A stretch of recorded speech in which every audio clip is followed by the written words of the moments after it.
Looks like you're getting a little bit of practice in, Bernie. Yeah, just for our little sub 70 wedge review that we're doing later.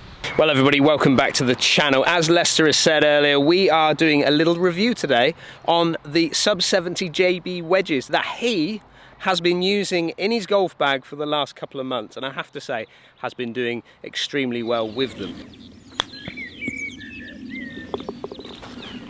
That's how you do that, everybody. That is how you do that. And that is why, if you practice really hard, you can get really good. Now, whenever we do a review, we try to make sure that we get out and at least play a few rounds. Well, Lester's been doing this for 2 months now. He's been playing with these wedges for a couple of months, on vlogs, competing with them, practicing with them, trying to get his head around his own short game.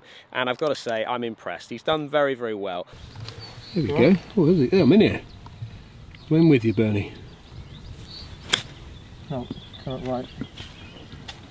But we've also got a wedge that we're going to be giving away, so you have to stay tuned for this video to find out how you can win the wedge that we're giving away today.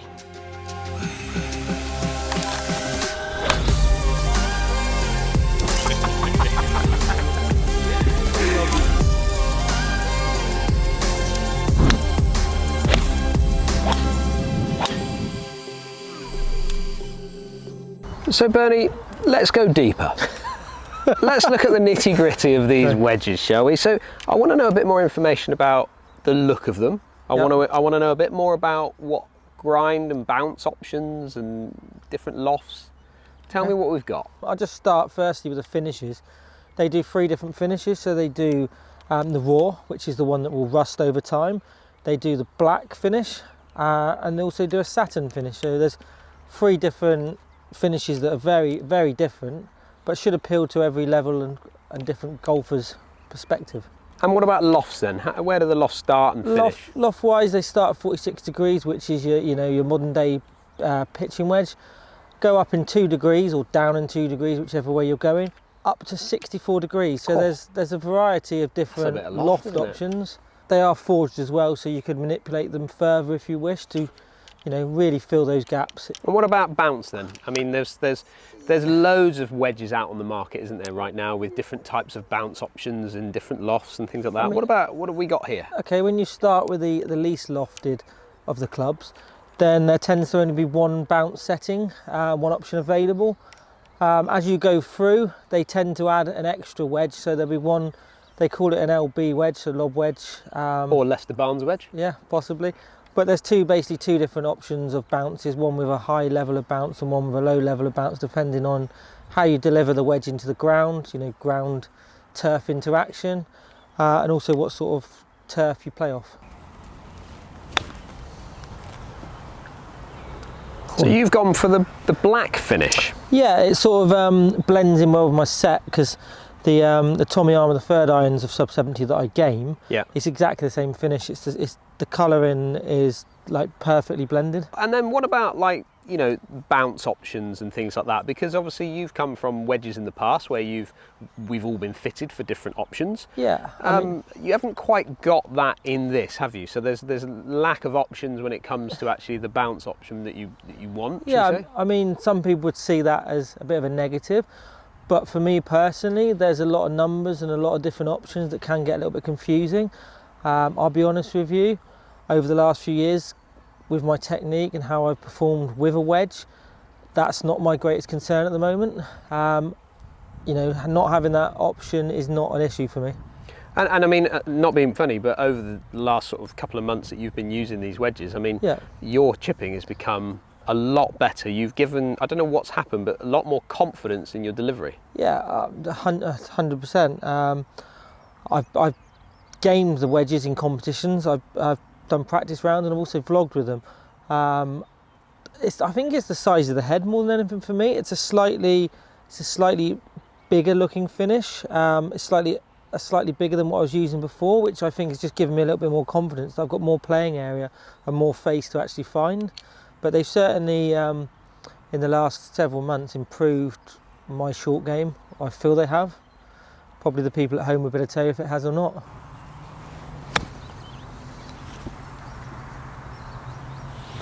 So I'm going to have a little go with Leicester's wedge. This is 54 degree. We've got a couple of other options that we're going to have a little play around with then. But just first impressions when I looked down at this wedge, Leicester was talking about earlier that he felt that maybe having a little bit more real estate down at the ball, so something that maybe looks a little bit bigger than something he's had in the past. And I have to agree with what he's saying there. When I look down at this wedge, I'm seeing quite a big profile. And not that that's going to fit in the eye of every player, but for someone like Leicester who has been struggling with their chipping and their pitching game, I actually think that's only going to help their game. For me personally, I like the smaller kind of look, so it doesn't necessarily fit perfectly in my eye. However, moving into maybe a different finish might give me another different look again, maybe making that profile seem a little bit smaller when I'm looking down at it. But the actual overall sort of look, should we say, down at the ball, the roundedness, very, very similar to what you're seeing with other wedges on the market.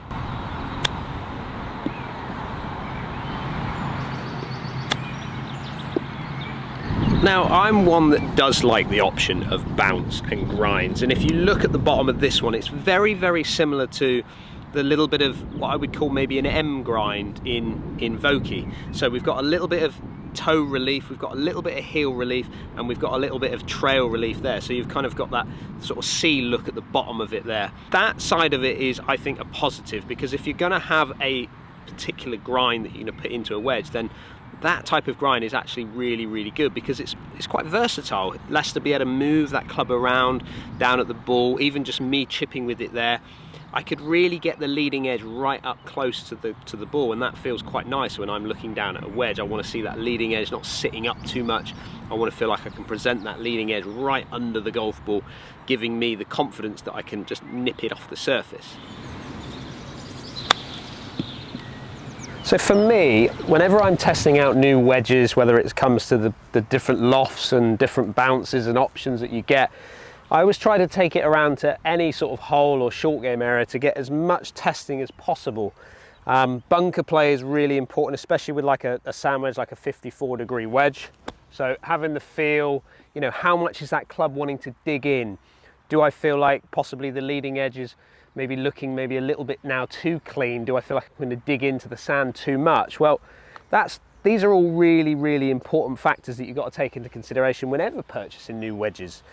And that, I suppose, is the beauty of fitting and having other options. But for this particular wedge here now, just hitting a few bunker shots, you know, I'm not feeling anything majorly different to what I would get from any other manufacturer out there. The great thing about, I suppose, these wedges, and what Leicester's kind of said earlier, is how many different loft options there are. You know, moving from 48 or 46 to 64 degree wedges, I mean, that's quite a lot of loft options that you've got to play around with, so they should be able to fit into most people's games. So Bernie, tell me, what lofts do you carry? What have you gone for? Yeah, I generally carry, always had a 58-54 combination, but over the years, as traditional irons have become de-lofted as such and been stronger, I now put a 50 in, so I've got a free wedge setup in the specialist wedges. And that gapping, is that, how important was that when you went through the fitting process for them? Yeah, I mean the traditional pitching wedge that I've got in the Tommy Armour into the 54, the gapping would be way too big. I'm not someone now who can manipulate as much as I would when I was playing regularly and I was a better player. So having that 50 just to fill that gap has made my yardages between sort of 8 and 10 yards per club, which is exactly where I want to be.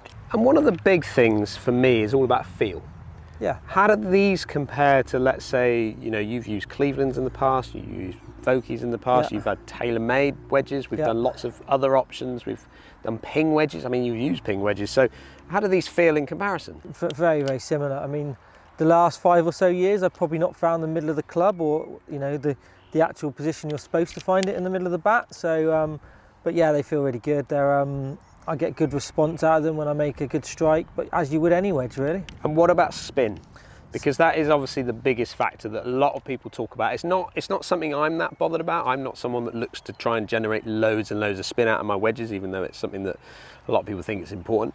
Yeah. I actually want a club to almost release when it chips a little bit. But how do these compare again? Yeah, definitely the numbers and also the performance on the course when I've played. There's definitely the same response as I would expect and get from any other leading manufacturer. It's a pleasure to watch now without that cross-handed. That's going in, isn't it? No. It's going in, no. So one of the other things which is pretty impressive, with which we actually went to see ourselves at the HQ, didn't we? But is the customization that you can have with the wedges, or any of their clubs, to be fair. Yeah, 100%. There's lots of varieties. They can do lots of different prints. They can do lettering, numbers, different colours, different size of customization as well to the head. So I've got 3 different wedges with different colouring schemes and different things on it that mean something to me. I've got one with my dad's name on, I've got one with my girlfriend in a heart, and I've also got a West Ham logo on the actual club head itself. It's just nice to look at. It makes your wedge slightly different, and you know, it's so unique to and personal to me.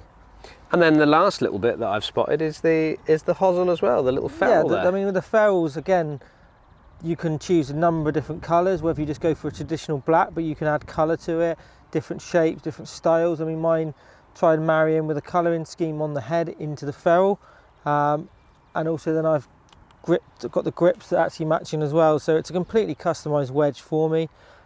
It's so little money extra on top of the actual price of the wedge to have your wedge customised. So tell me about the money side of it. Recommended retail on these? So around about £100 to £99 I think is the current price as this video goes out. So that's just for the wedge with no customisation. If you want the customisation to it, you need to let Richard or Nick know. It's around about £10 addition on top of that. So for sort of £110 you'll get a fully customised wedge with the lasering on it, you know, your own grip and the choice of ferrule. It's brilliant value. Well, we've got something, talking about brilliant value, we've got something pretty special that we want to share with everybody, don't we? We have, yes. So as Lester said, customisation, big part of what they do at Sub 70, but for this particular video, we have done a giveaway. We're going to be giving away one of these wedges. Now, it's a little bit special because Nick at Sub 70 has put our logo on the wedge. They've engraved it onto the back of the wedge on this particular one, but they've also engraved it into the shaft as well. So what we're going to do is, as part of this, we're going to give this wedge away. So if you want to win this wedge as something, maybe as a little collector, if you're one of our subscribers to the channel and you want to collect a wedge, then you need to be subscribed to this channel. But you also need to head into the comments of this video and put the word Sub 70 and then the loft of wedge that you would like to win down there in the comments for your chance to win one of these wedges. Well, that's exciting, isn't it? That's very exciting news, and there's only 3 of those wedges ever made. So we're going to be giving them away, one in this video, but we're also going to have they're going to have a chance to win it in your social media area as well. Yeah, we will be giving the other 2 away. We've been kindly given 3 wedges, so they will be posted on some other social media outlets over the next several weeks. They're going to be worth a lot of money when we die. Well, there you go. There's our little review of the JB wedge by Sub 70. Lots of options from a loft point of view, a couple of options there when it comes to the actual finish. So ultimately, I think Sub 70 have ticked a number of boxes that would be able to fit into pretty much anyone's game. Lester is doing amazing with these wedges. I'm very impressed with how he's getting on. And I put it down to the fact that he's actually spending a bit more time with the wedges, building some trust in them. Probably the size of the wedge maybe helping him just from a confidence point of view, which, again, all these things really, really important. Good luck in winning one of these special edition wedges. But for now, we'll finish it off there and we'll see you all again very soon.